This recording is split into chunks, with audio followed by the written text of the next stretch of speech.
네. LG화학의 그 2025년 2분기 실적 이걸 좀 보면요. 여러 어려움 속에서도 확실히 긍정적인 신호들이 좀 보입니다.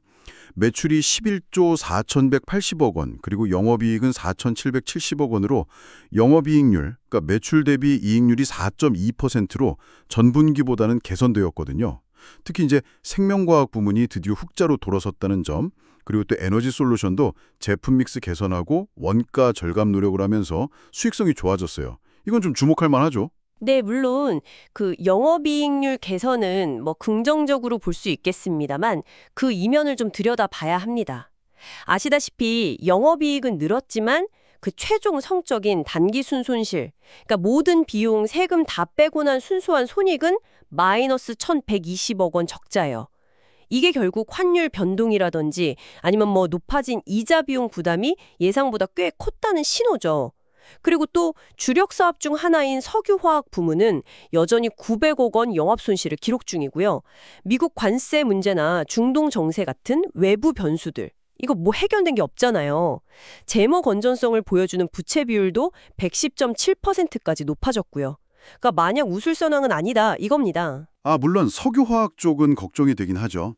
하지만 첨단 소재 사업, 특히 전기차 배터리의 핵심인 양극재 쪽은요, 단기적인 부진에도 불구하고 장기적으로는 확실한 성장 동력이 될 거라고 저는 봐요. 2025년이야 뭐 미국 IRA, 그 인플레이션 감축법에 따른 전기차 보조금 축소 영향 때문에 잠시 주춤하겠지만요. 2026년부터는 분위기가 확 달라질 수 있습니다. 미국 테네시 신공장이 본격 가동되고 또 도요타 같은 아주 큰 고객사 납품이 시작되잖아요. 게다가 LFP나 LMR처럼 좀 더 저렴하면서도 성능 좋은 새로운 배터리 소재 개발도 순조롭다고 하고요. 이런 것들이 잘 맞물리면 실적이 크게 좋아질 가능성이 높죠. 그렇죠. 글쎄요, 그 2026년 턴어라운드는 아직은 좀 기대에 가깝지 않나 싶습니다. 당장 올해 2025년 하반기부터 IRA 보조금 축소 때문에 배터리를 사가는 고객사들이 재고를 줄이려 할 겁니다. 그럼 LG화학의 출하량 감소는 불가피해 보여요. 연간으로는 예상보다 물량 감소폭이 오히려 더 클 수도 있습니다. 여기에 미국 관세 문제라든지 IRA의 그 PFE, 해외 우려기관 규제가 더 강화될 가능성 같은 위험 요소들이 여전히 남아있고요. 배터리 핵심 소재의 공급망을 중국 외 다른 곳으로 바꾸는 거, 이것도 시간과 비용이 꽤 드는 어려운 과제거든요. 2026년에 그 청사진이 현실화되려면 넘어야 할 산이 많다는 거죠. 네, 뭐 그런 위험 요인들을 모르는 건 아닐 텐데요. LG화학도 가만히 있지 않고 계속해서 사업 구조를 바꾸면서 대비하고 있지 않습니까? 예를 들어서 생명과학 부문에서는 그 에스테틱 사업, 피부 미용 관련 사업은 매각하고 항암 신약 개발이라는 핵심 분야에 집중하기로 했잖아요. 여기서 확보한 자금은 또 미래기술 투자나 아니면 부채 비율을 낮추는 데 사용될 테니 이건 긍정적이라고 봅니다.